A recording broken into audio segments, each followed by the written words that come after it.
ఈ అంశం మీద చాలా మంది మనోవేదనకు గురవుతూ మెయిన్ మీడియా మాట్లాడదేంటి, మెయిన్ మీడియాలో అక్షరాలు ఎందుకు ఆ బాధితురాలకి మద్దతుగా కనపడట్లేదు,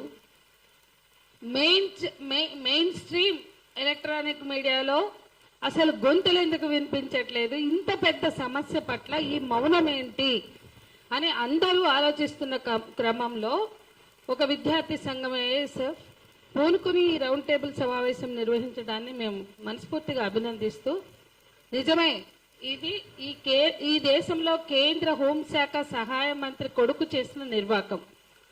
తండ్రిగా హోంమంత్రి తన అధికారాల్ని దుర్వినియోగం చేస్తూ కాపాడుకుంటున్న వైనం.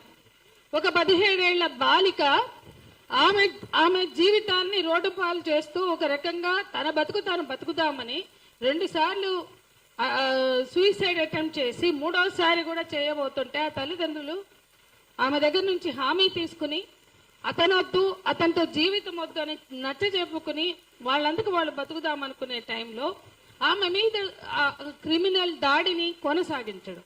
ఈ అంశాలన్నింటినీ మనం వాస్తవాలు వాస్తవాల్లోకి వెళ్తే, ఎందుకంటే నాకు ప్రత్యక్షంగా కొన్ని విషయాలు తెలుసు.